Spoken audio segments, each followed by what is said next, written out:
Hello, or welcome to the Pan-African Hub. This is the Pan-African Lifestyle Show, and I'm your host, Harrison Paul. Today, we are honored to host an esteemed thinker, leader, and writer, Pan-Africanist DJ Bwakali.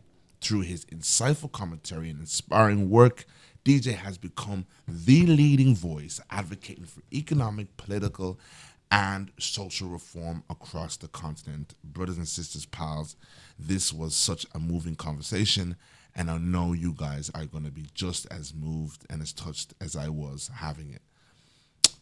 Enjoy. Living a dream, living the African dream. Very much needed to put that in there. Very much needed. And I really needed that on like a conversation I was having with the Holy Spirit earlier today. So he really heard me and he's answered it right there. So thank you so much for that. I really needed it. And you guys are going to enjoy that one. Look, your book, Savannah Footprints, draws wisdom from historic African leaders. What inspired you to write it?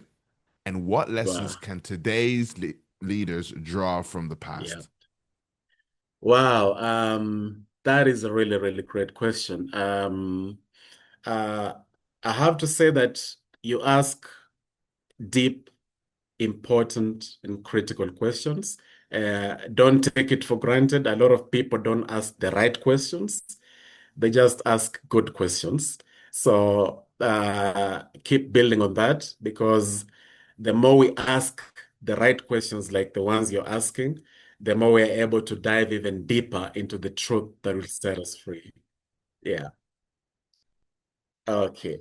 Yeah. So um, over the course of the last 10 or so years, when I was looking around Africa and when I was traveling around Africa, and I realized how if you go to Senegal, Dakar, that is the so-called Francophone country, but you'll find the roads are in a similar bad state, like Uganda, like Tanzania. If you go to Nigeria, you'll find that most of the youth are either unemployed or underemployed, just like Kenya, just like Zimbabwe. So when I realized that the problems that we face in Africa are by and large mostly the same, then I asked myself that why is it that 5, 6 decades after independence, Africa is still having to address these things? Then I felt very strongly that one of the ways to find an answer is by looking at the African leaders who have been there from the 60s, because through them you can glimpse the respective generations that are also there during their time. Now, if we do not learn from history, Harrison, then we are cast to repeat the mistakes that were committed in history. But if we learn from history, then we have the dual benefit of building on the good in our history while eradicating the bad in our history. So the common denominator there is learning from that history. So I then realized that one of the things that needs to happen is for us to also decolonize our history and not just look at the history of the Portuguese coming to the east coast of Africa or the west coast of Africa, but to understand the more recent history, so that because we're still in touch with that history, we can be able to learn powerful lessons from that. Now, when I looked at the leaders, I'll give you 4 examples to really give you a strong idea on why that was and still is critical. In West Africa, you had the first president of Guinea, or Guinea in English, a guy called Sekou Touré. You had Sekou Touré there. Then in Mali, you had the founding president of Mali was a guy called Modibo Keita. And then, of course, you had the great Kwame Nkrumah, first president of Ghana. And then when you come to the eastern part of Africa, you had, in Kenya, you had Jomo Kenyatta, the founding president of Kenya. In Tanzania, you had Julius Nyerere, founding president of Tanzania. And then more recently, you had, of course, Nelson Mandela as a founding president of South Africa, and Robert Mugabe, founding president of Zimbabwe. Now, all those presidents and all those countries I've mentioned are still yet to learn fully from the mistakes and the strengths and weaknesses of their founding presidents, of their founding regimes of their respective countries. For example, if you're looking at Tanzania, Julius Nyerere was believed in African socialism, and he founded, or he was the main proponent of the Ujamaa philosophy that stressed that Africans need to rise together, need to build each other, you know. Julius Nyerere did not buy capitalism like Jomo Kenyatta, Kenya's Jomo Kenyatta, for example. Now, as a result, you have in Tanzania a foundation of collective unity in the country that has really helped that country to avoid the negative attributes of tribalism. In Tanzania, you do not find people being obsessed with which tribe does she come from, which tribe does Diamond Platinums come from, which tribe does that particular celebrity or that person there come from. And that is not pretense. That is because of the foundation that was built by Julius Nyerere. Now, having said that, Tanzania's economy, given the fact that it is one of the biggest countries in Africa, is grossly underperforming. It is suboptimal. Huge tracts of land, some of them as big as small African countries, in Tanzania are not even utilized. I think you've heard this statistic that 60% of the remaining arable land globally is in Africa. You know, we just don't use it. It's just lying there. Yet food insecurity and food sovereignty have run amok across Africa. So whereas Nyerere helped to ensure that there was unity in Tanzania, there was limited success in how do you leverage that to build a very strong economy in the country, which is why to date, Tanzania remains a sleeping giant. Is it possible for Tanzania to maintain that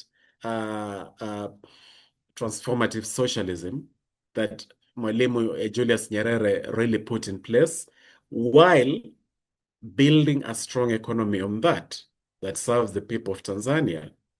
So Savannah Footprints, my book, sought to raise such questions and to provide glimpses of what these leaders were facing at their time, the mistakes they made, the strengths they had, basically the footprints of these leaders that we can follow. When you're looking at somebody like Modibo Keita, he refused the French CFA. You know how in the entire West and Central Africa, the former French colonies, to date, they still use a currency that was imposed on them by the French, you know, the CFA. And that is absolutely unacceptable. So Modibo Keita refused to be part of that. But because of that, the French fought back. They demonized him. It was at the height of the Cold War.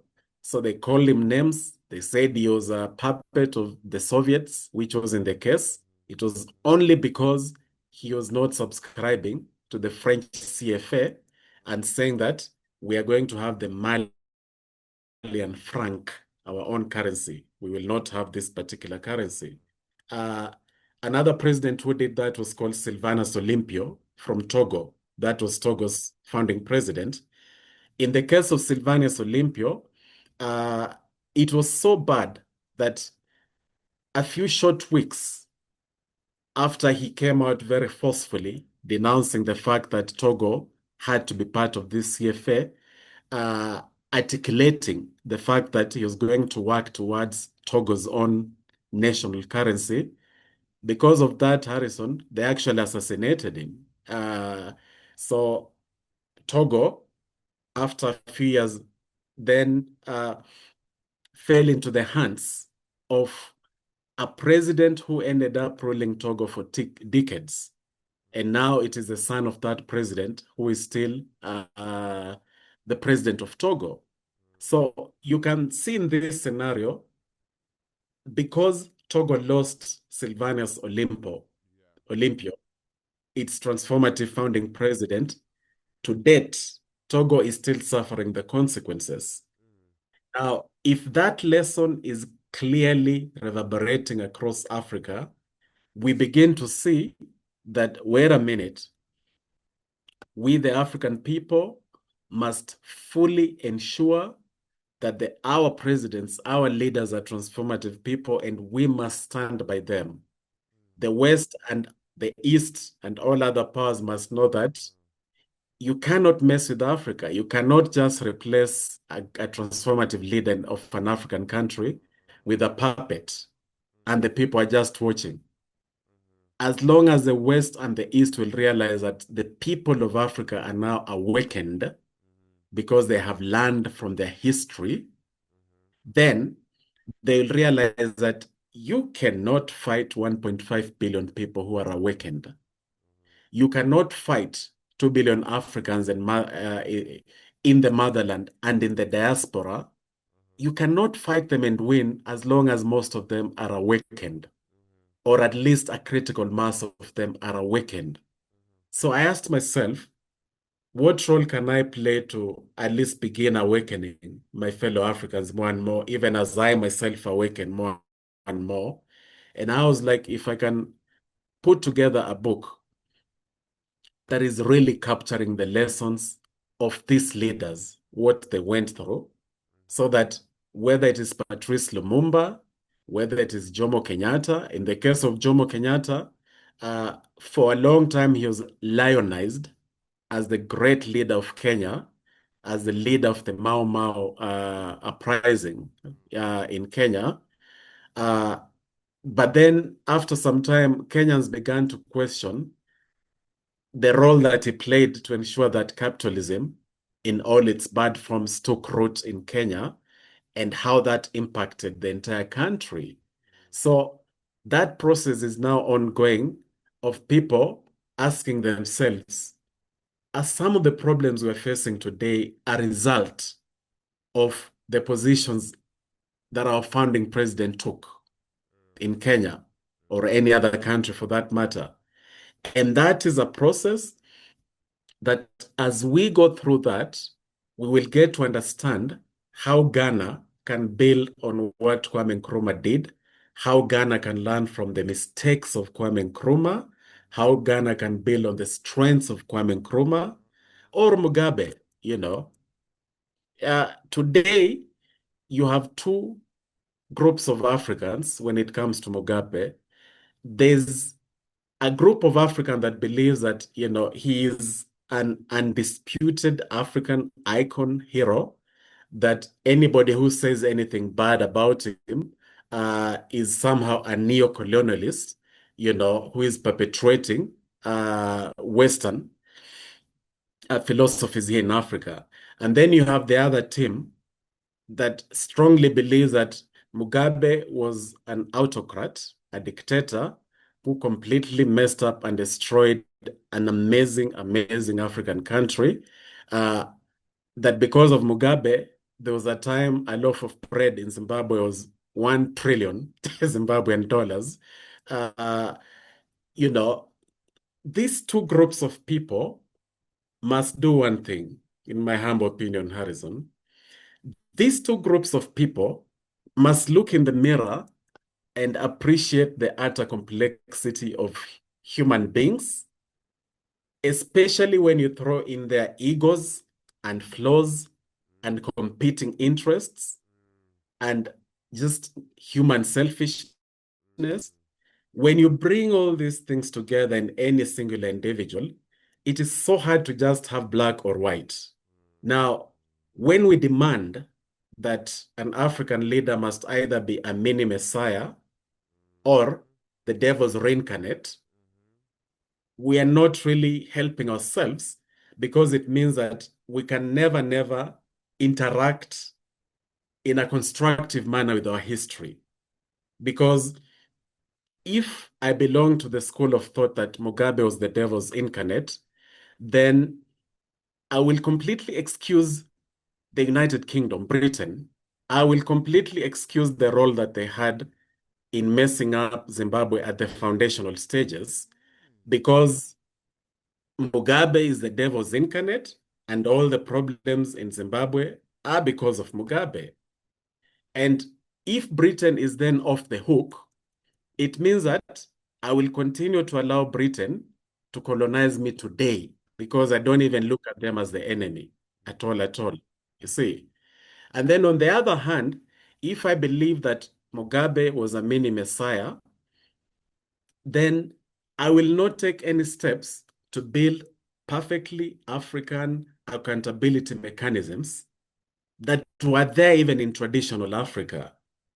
That is why you barely had any criminals in traditional Africa, because there were very strong accountability mechanisms.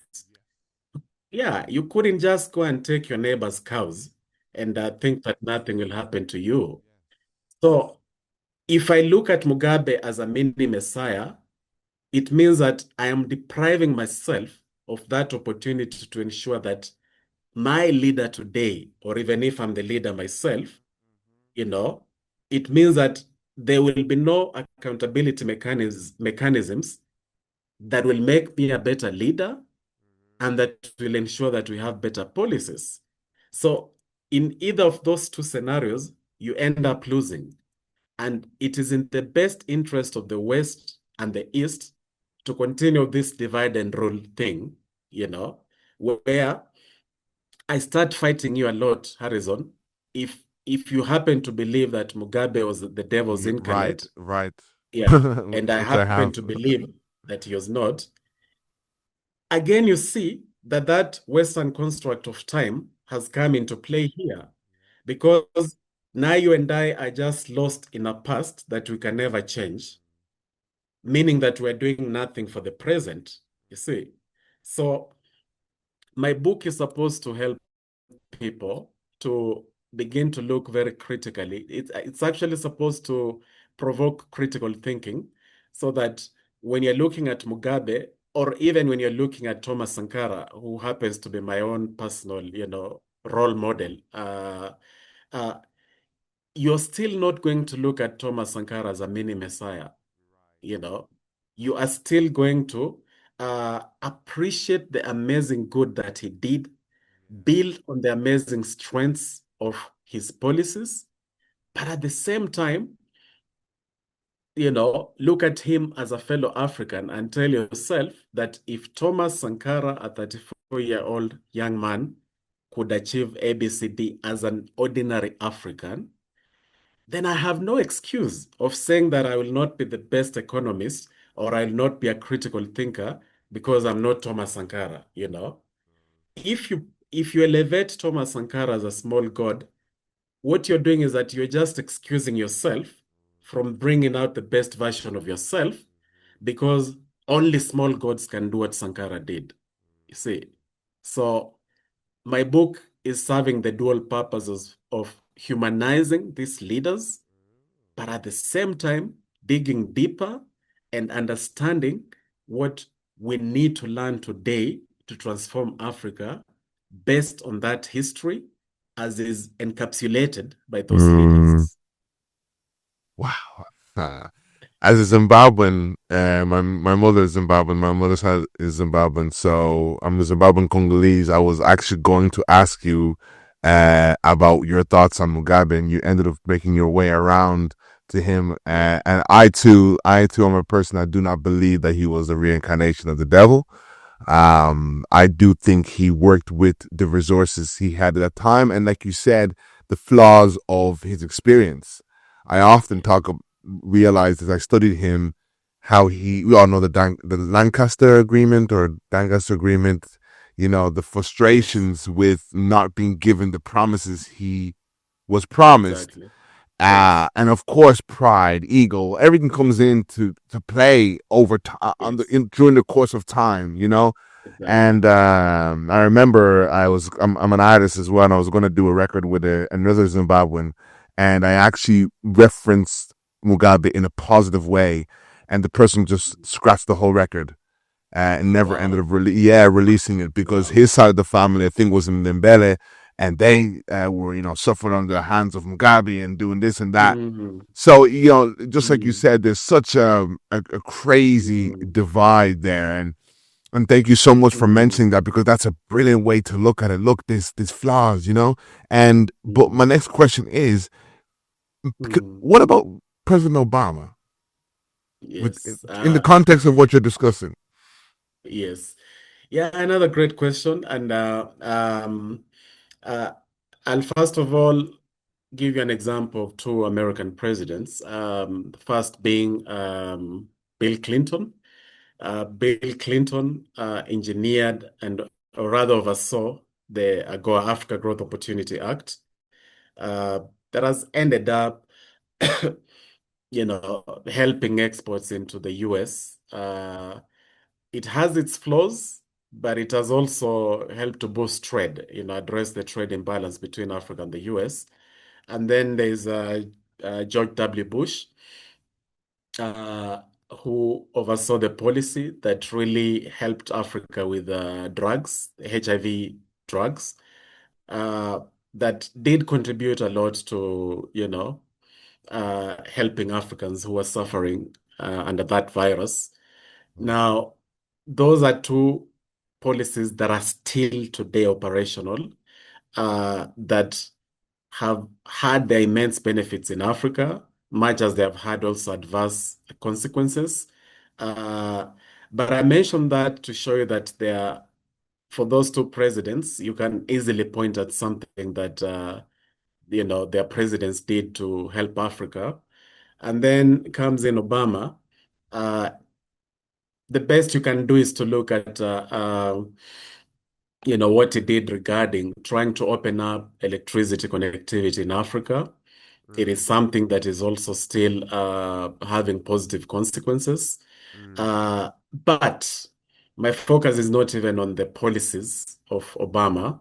Uh, Obama, people need to understand two things. Number one, if you look at the current American president, Donald Trump, there are millions of Africans who are supporting him against Kamala Harris uh, because of the assumption that they just wanted something different. They were sick and tired of America, of the role of America, whether it's in the Middle East or perpetuating the exploitation in Africa. And they assumed that because Trump, was his own person, that he was going to be different. And I remember explaining to folks that the institution of the US presidency in itself, uh, the way that it is fashioned, the way that it is operates, that institution is something that will just never be good for Africa, that Thank you. institution of the US presidency. Now, once you understand that, then hopefully you begin to see that even Barack Obama, whose father was Kenyan, who personally I truly believe that he meant well, uh, yeah, but he could never overcome that entire institution of the US presidency. Yeah, he just couldn't. Yeah, and if you grasp that, then you will not bang your head on the wall of the US presidency too much, seeking to change how that institution operates. You will instead be preoccupied with radically transforming the African Union so that Africa becomes as strong as it can be. Uh, but back to Obama, for me, one of the biggest benefits of the Obama presidency was purely inspiring Black people, both in Africa and outside Africa, to believe that you can do it, that the color of your skin Thank you so doesn't much. mean Thank that you so you much. cannot achieve you cannot achieve anything. Yeah, I think on that score, you know, that definitely there was a progress there because a lot of Africans did believe that if the most powerful man in the world, even if that power is not good for Africa, but if a black man can occupy that office, then it means that the color of my skin, is not uh, a bad thing. In fact, it's something to be celebrated, that melanin is marvelous, that melanin is beautiful, that African is synonymous with power. I call it the African superpower that lies within us. So to the extent that Obama, purely by virtue of the fact that he was a black man who overcame great odds to attain that seat, then I think that is something worthy of celebration. And I look at that as different from the policies because there are a number of Obama policies that I'm vocally opposed to. For example, Obama should never have you know, I think the whole NATO attacking Libya was one of the low points of Of his course. presidency. Of course. Yeah, because when NATO attacked Libya and Gaddafi died and Libya collapsed, it opened the door for the jihadists who have now proliferated the Sahel region. The genesis of all that is the fall of Libya. And the fall of Libya, Obama, as the US president, he did play a critical role. Now, when you're looking at the US foreign policies, there were a number of things back then and today that are almost etched in stone, that it does not matter who is president, those things are almost etched in stone. Yes. One of them is the Middle East, the whole Israeli-Palestinian conflict. Then the other one at the time was Gaddafi. Gaddafi, it was almost set in stone that Yes. Gaddafi to the Americans was Yes. the devil's reincarnate. Yes. To the Americans, you see. So I understand that Africans hold different, very, very strong views about what I've just spoken about in the last 5 minutes about Obama. And I respect whichever views people hold because there are those who, for example, assume that Obama then betrayed Africa. But the bitter truth is this: Obama was not president of Africa. He was president of America. Exactly. And he was always going to do what they thought or believed was in America's best interest.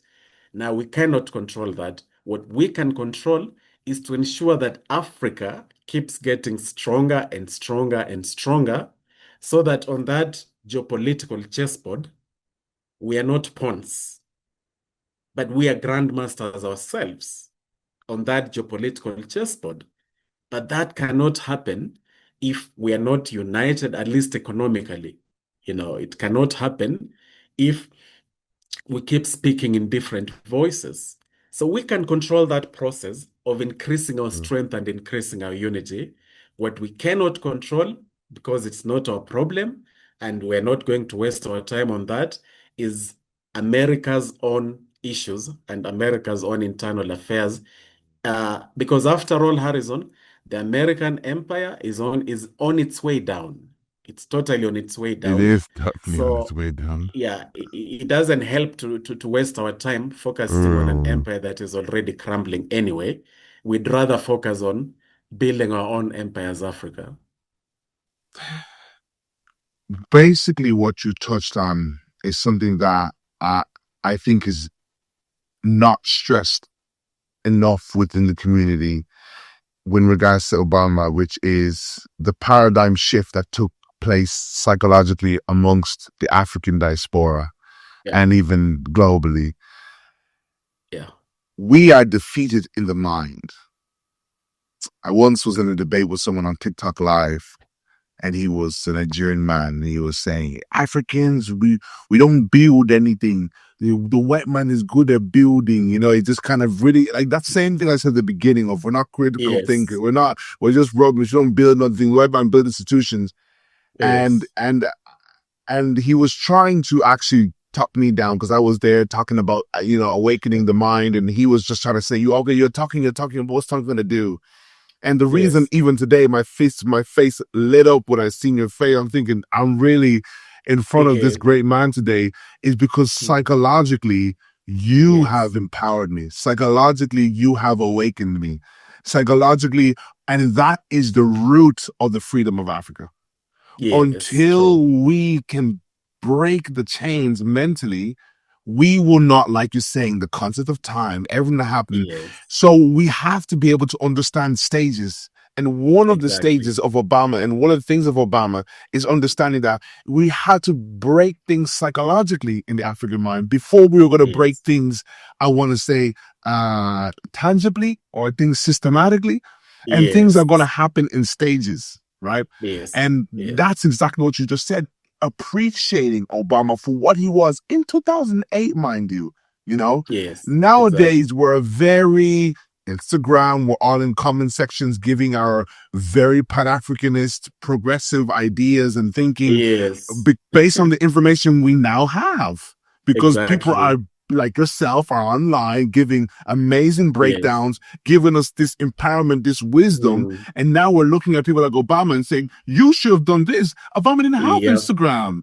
There were certain things that the people even of that time were still generally ignorant to as Africans, that we are now being empowered to. So I just, everything today you've just said, I'm like, this is a man who has delved deep into this very layered issue within Africa, and isn't giving vague answers to just do this. We should just do that. You have gone there and said, okay, if we haven't just done this, there must be a reason why we haven't just done this. If Mugabe didn't just do that, there must be a reason why he didn't just do that. And you're giving grace and humanizing. I love when you said that. Humanizing. Thank you. Thank you. you. Goodness me. I'm having fun today. Awesome. Okay, so for our next question, I have to ask, right? Yes. Economic and political reform is essential to your advocacy, right? What are the most urgent changes needed to empower Africa's future? Great question. And I would say that much as I constantly advocate for the utter reform of the African Union, much as I then support the Alliance of Sahel States to hopefully grow concentrically, incrementally, or even radically, if you will, it doesn't mean that I throw the baby out with the bathwater. And in this scenario, it doesn't mean that I rubbish all the initiatives of the African Union. Some are amazing and they need our support. One of them would be the Africa Continental Free Trade Area. That if we fully operationalize the Africa Continental Free Trade Area, it means that the intra-Africa trade is going to drastically increase. Currently, the intra-Africa trade is way below 20%, which means that we are completely not taking advantage of our 1.5 billion person market on the continent. I remember I myself, a couple of years ago, I decided that I've got to live what I preach. And, I was like, let me start to literally trade across Africa. So I started selling African products, whether it is something called Maasai sandals, different African artifacts and handicrafts. So I would sell them all the way from Kenya to the Southern Africa region. Then I realized that it was impossible to transport them via air because their prices would be so expensive that the people in South Africa or Botswana would barely afford to buy them. So I started now using trucks that travel all the way from Kenya to South Africa. So they became a little bit more affordable, and I got to experience the immense challenges of intra-Africa trade because it was easier to sell these products to Europe than to Africa. It was even way more complicated to Western Africa. At least Southern African region, it could be by road. Now, I give you that example to show you how, because Africa is not trading with itself, Africa has greatly disadvantaged itself. So one key thing that must start happening if we're to begin seeing meaningful economic changes that are affecting all African countries, it is to trade with ourselves. We must boost intra-Africa trade drastically. That one must be boosted. They must remove all tariffs, all taxes, so that if I'm selling something to South Africa, it should have zero tax. Because when a South African buys that, when there's much more trade between us, then the South African government is benefiting because their citizens will have more money in their pockets if they're now selling these products. So we have to, at a very practical, concrete level, boost intra-Africa trade from the current 15%. We've got to double that, in at least 2 or 3 years. We have to double that. And then it must grow to at least 80% in the next 10 years. Because if we do that, then it's going to make a world of a difference. But now to do that, from Kenya to Lagos, I think it's about 12,000 kilometers. Yeah.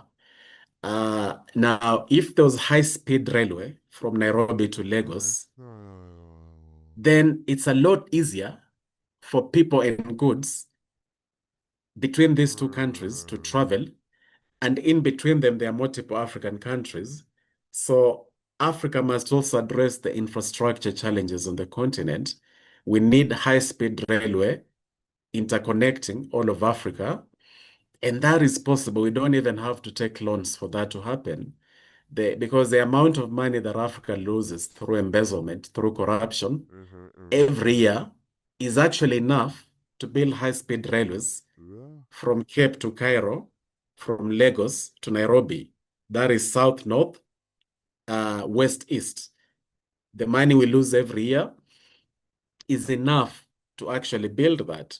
So it goes back to the people of Africa that it is the African electorate that must now demand good governance from their leaders, that must now enforce accountability mechanisms that will ensure that we don't just lose money left, right, center because of the corrupt ruling elite.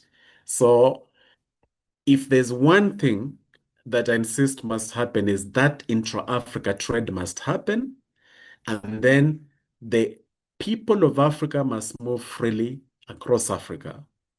All African countries must abolish visa requirements for any African national. They must abolish visa requirements. We cannot continue having, I don't need no visa if I'm going to Senegal or Nigeria or Zimbabwe. Neither do the Nigerians. And we must get rid of this fear that it means they will flood, different African countries. What we have to understand is the same thing that Britain and America and the West must understand, that no African is dreaming of just going to some foreign land to live there. Yeah, they would rather live in their own home countries. I don't want to it's not like I'm dying to come to Britain. So whether they make my visa easy or difficult to get does not affect whether I will come to Britain or not. And Africa cannot then duplicate that within Africa by different African countries requiring visas. We must totally get rid of visas. We must then make it completely easy for goods and people to travel freely and affordably and efficiently across the continent. And since you're talking about collaboration here, I also want to know, how can Africans in the diaspora and ones on the continent better collaborate more effectively?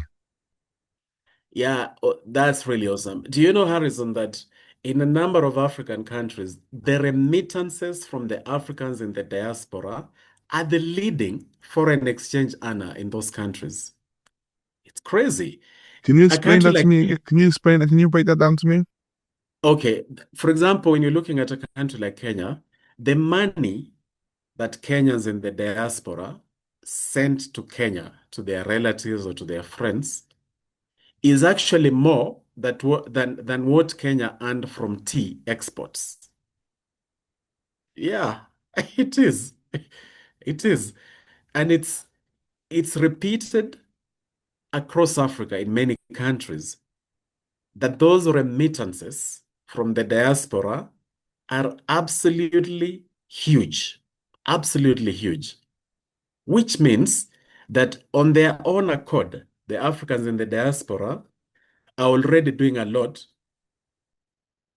to contribute to the strong economies in their respective Wow. countries. Now, if they're doing that with no incentives, the only incentive is Ubuntu, like to take your Wow. family and friends.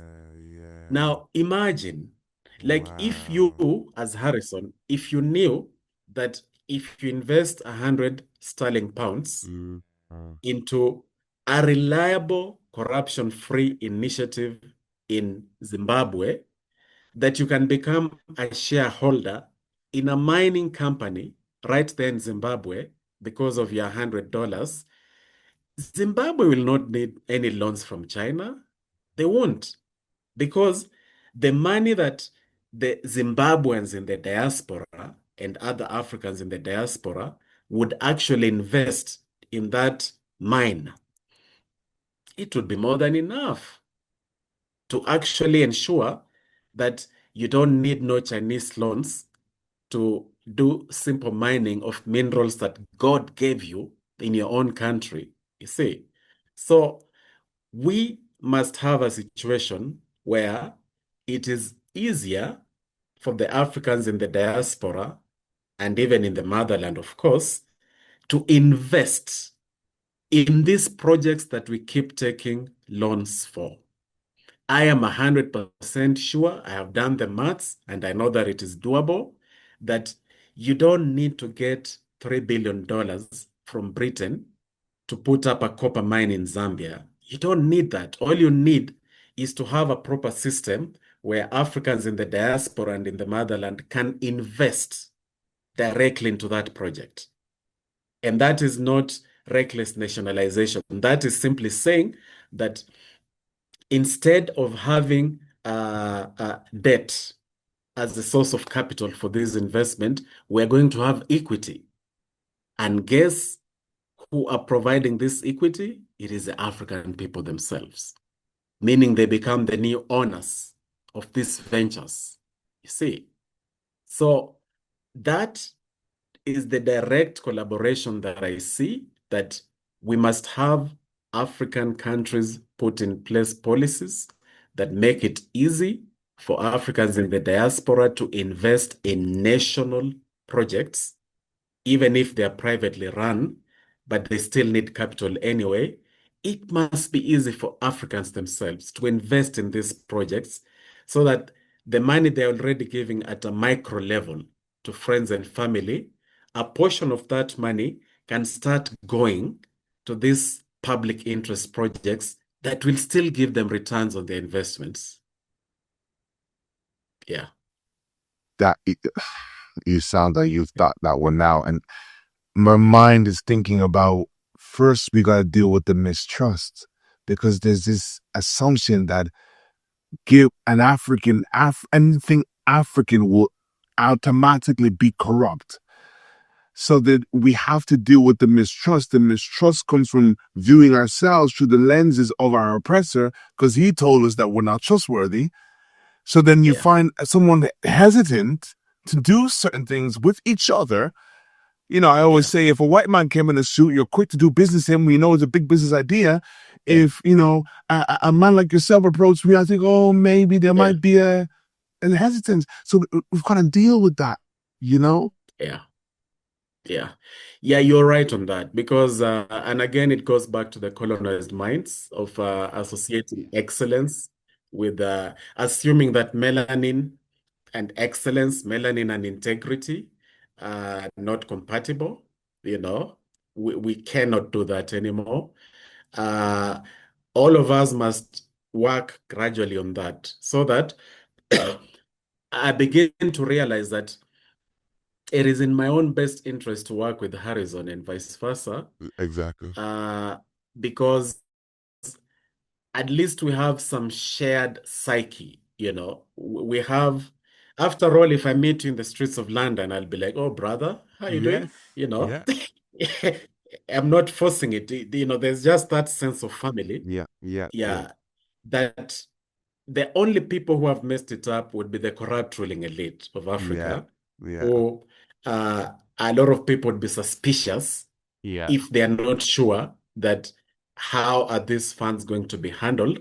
But what I'm saying is that it is something we have to work on to address all concerns, address all fears, address all loopholes, so that the more we work on that, the more we start having a different way of investment.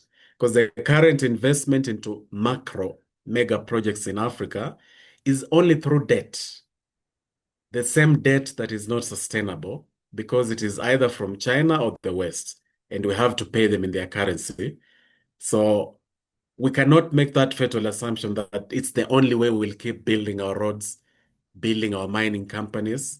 We just can't. We must now invest time and a lot of thought on this alternative African people funded model. Yeah. Sir, today you have inspired me, rejuvenated me, and I know you've rejuvenated everyone watching this. I know this will be played for generations to come. I know it'll be played for years to come. You've truly, truly, truly like, oh my God, I can't wait to watch this and watch it and watch it and watch Thank it with my you. family Thank and you. share it and discuss it and dissect it and unpack it. And it Thank hurts me that I'm asking the last question of the day, which has two parts to it. you. Yes. And it is, in your own words, first of all, I want to ask, how would you define the African dream? And what does living a Pan-African lifestyle mean to you? Great, great, great. And I love that phrase, African dream. I love that, Pal has really embraced it because the African dream for Africans, the African dream has replaced the American dream or the European dream for that matter. And for me, the African dream is really very simple. Uh, it is about Africans being able to live wholesome lives today, right here in Africa and in the diaspora. Uh, Circle the words wholesome lives because that is really, really important.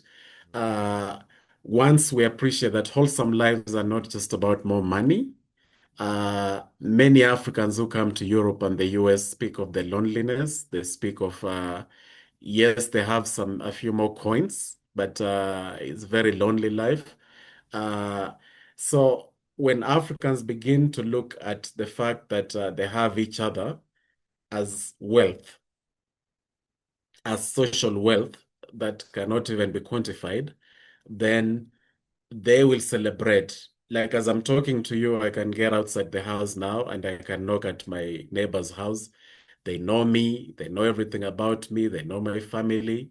I can easily knock there when they're having dinner and we will have dinner together and vice versa. Wow. Uh, if I begin to regard that as wealth, you know, as You are amazing a wealth. decolonized man. You Yeah, are a decolonized man. exactly. You are a decolonized man.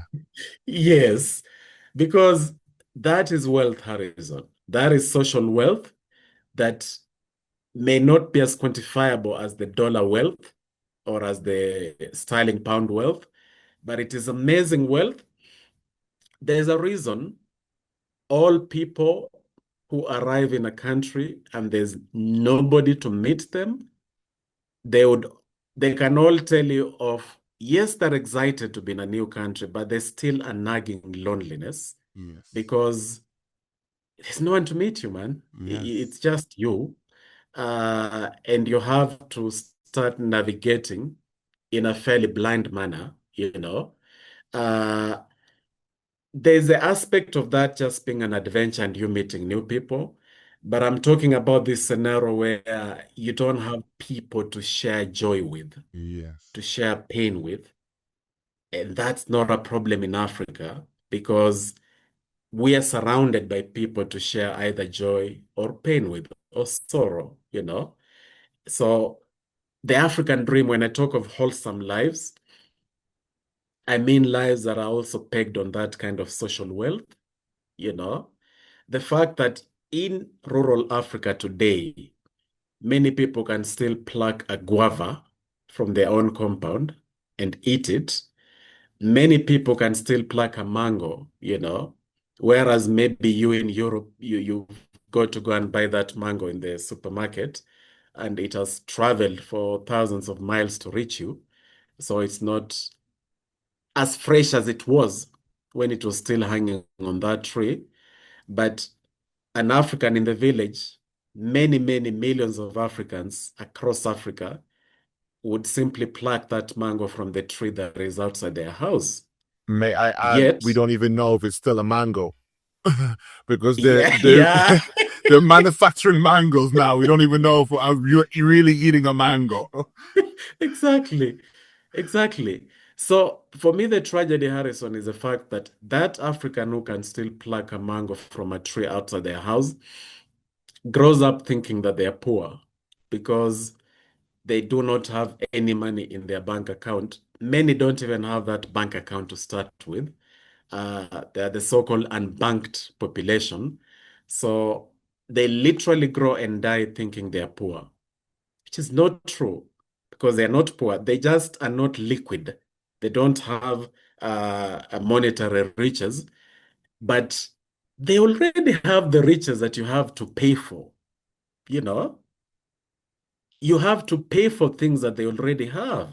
So the African dream is also those fellow Africans realizing that they are already rich in so many other respects. Yeah, that realization is so, so critical. And it is a big part of the African dream. So I totally tie the African dream to the African awakening because an awakened African is already largely living the African dream. And what ensues for an awakened African is unstoppable because you're already awakened. And once you embrace the wealth that you already have anyway, then your wholesome life means that as you look for that job to get a monthly salary, to be able to afford a few things that you don't, you are already celebrating and immersing yourself with the wealth that you already have, that the majority of people in the West have to buy what you already have for free. Yeah. I'm trying to transition my family home. I'm trying to transition now to buying butcher meat rather than the supermarket meat because you just don't know what you're getting in that meat. And even at Very that, true. they're charging you a ridiculous price to make Very that true. change. And Very we're true, doing it Harrison. now just like eyes closed. Like, okay, let's just go with only butcher meat. And, you know, for middle class people, it's kind of like it's easier to just get that packaging of we have a place called Aldi, Tesco, stuff like that. But Yes. you eat Yes. the beef and you think this beef is. It's crazy. It's crazy, Harrison. And then you get stomach ache all day. You think it's like beef today? Yeah, it's crazy, my brother. It's totally crazy. Yeah. Oh my goodness, sir. Oh my goodness. You are the, Yeah. I want to call you, I'm going to rename you on the show. You are King Decolonized. That's what I'm going to call you. King Decolonized, because Thank you. you have, there's no stone you've not unturned when it comes to a colonized mind. You have looked under every little corner Yeah, and you thank you. decolonize. And I'm like, oh my goodness, this was just like something. And can please, so is that also your answer for what living a Pan-African lifestyle is also simultaneously? Yeah, now the thing I would add to the living the Pan-African lifestyle is it is so important that when Africans look back at the Berlin Conference, for Africans to appreciate that before the Berlin Conference, there was no categorization of Africa as the respective sovereign entities that we know today. And why that is important for the Pan-African lifestyle is we have to decolonize our minds and move to the place where we now look at these boundaries, colonial boundaries that we inherited, as yes, they're here with us, but we increasingly make them irrelevant. It doesn't mean Zimbabwe ceases existing, but it means that you do not attach your worth and your primary identity to the fact Yes. that your passport has the name Zimbabwe on top of it. Yes. But you begin to attach your primary identity to the fact that you're an African, you know? And what does that to your psyche is that you begin to realize that Zimbabwe's minerals, for example, are your minerals, even if you're Ugandan. Yes. Burkina Faso's gold is your gold, even if you're Kenyan. You begin to realize that because you're African, you don't have to go through your entire life exalting your Kenyanness at the expense of your Africanness. If instead you exalt your Africanness, it doesn't make you any less of a Kenyan, but it makes you a much more wholesome human being because you have not tied your identity to a small piece of land that was carved out for you 150 years ago by Germans and Britons and French who had never even set foot on the continent that they were sharing. Yes. So for me, it's so important that the Pan-African lifestyle now increasingly makes the colonial borders irrelevant. It is so important that we increasingly then leverage our Africanness to live more wholesome lives. Yes. Because as long as we're not leveraging our Africanness to live more wholesome lives, Pan-Africanism then remains just a very abstract notion or theory. But when we begin to leverage that to live more wholesome lives, so that I can, as I'm enjoying Burna Boy, as I'm enjoying his music, I never pause in the middle of the music and I'm like, but he's not Kenyan. I can't enjoy this. Or when I'm enjoying Oliver Mtukudzi, may he rest in peace, I don't go, Toddy, and then, no, he's Zimbabwean, I just continue, what shall we do, because it's African music. So we have to we have to borrow from the way we just enjoy African music. That has to spread to everything else, completely everything else. And then we are going to liberate ourselves from those yokes of the colonial borders and colonial mindset that attaches the Kenyan to the Briton, the Zimbabwean to the Briton. Psychologically, there's such a thing as being attached to your abuser, There's such a thing like that, and it's happening across Africa, that instead of me feeling attached to the Togolese, the Togolese associates more with France, and I associate more with Britain because of Yes. that colonial mindset, you Yes. see. Then finally, the Pan-African lifestyle at a very, very practical level,